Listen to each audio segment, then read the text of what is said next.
वो हर ख़ानदान में एक ऐसी औरत होती है ना, मैं फूफो तो नहीं कहूँगी, लेकिन कोई एक ऐसी औरत ज़रूर होती है जो हर जगह पर जाकर तमाशा लगा देती है। अच्छा खासा सुलह सफाई वाले मामला हो भी रहे होते हैं, फिर भी कहते हैं कि नहीं भाई, उन्होंने तुम्हारे साथ बड़ा गलत किया।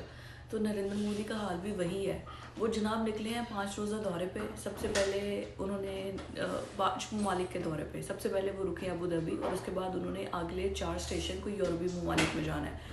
अब अबू धाबी में जाके वो जो खिताब कर रहे हैं, वो खिताब में क्या बात कर रहे हैं? वो खिताब में ये बात कर रहे हैं कि जो ईरान ने अटैक किया है दुबई के अंदर, वो बहुत ही बुरी बात है। क्यों? क्योंकि दुबई के अंदर अमेरिका का एक अहम हवाई अड्डा मौजूद है।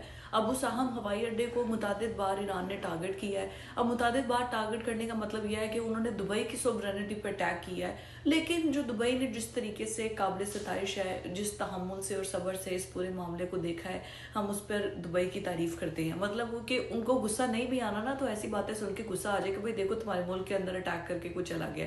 तो वो फुप्पो वाले काम जो है ना, ये माशाल्लाह ये खुद कर रहे हैं मोदी साहब। खैर, अभी दुबई की और जो है ना इंडिया के दरमियान वो एक डिफेंस डील जैसे सऊदी अरब की हमारे साथ हुई है ना, डिफेंस पैक्ट, तो शायद ये उसी की ही तरह तर्ज का एक है कि दुबई और इंडिया ने आपस में कोई डिफेंस पैक्ट कर लिया जिसमें इंटेलिजेंस शेयरिंग भी होगी। पता नहीं दुबई वालों को क्या सब नज़र आया। उन्हें पता भी है कि अभी ताज़ी से हमने पेंटी लगाई है, इनकी कुट लगी है, लेकिन फिर भी उन्होंने सऊदी अरब ने अगर हमसे डिफेंस पैक्ट किया है तो उन्होंने जाके दुबई के साथ कर लिया है। $5 अरब का ये डिफेंस पैक्ट है, जिसमें मुख्तलिफ नौयत की इंटेलिजेंस शेयरिंग होगी, मुख्तलिफ तर्ज की प्रैक्टिसेस होंगी आपस में, और जिस तरीके से हम उसको करेंगे सऊदी अरब को डिफेंड, तो शायद दुबई भी जो है वो इसी तरह का कोई मुआहदा करने के बाद वो सोच रहा है कि शायद इंडिया आके हमें जो है वो शेयर करेगा और हमें बचा लेगा।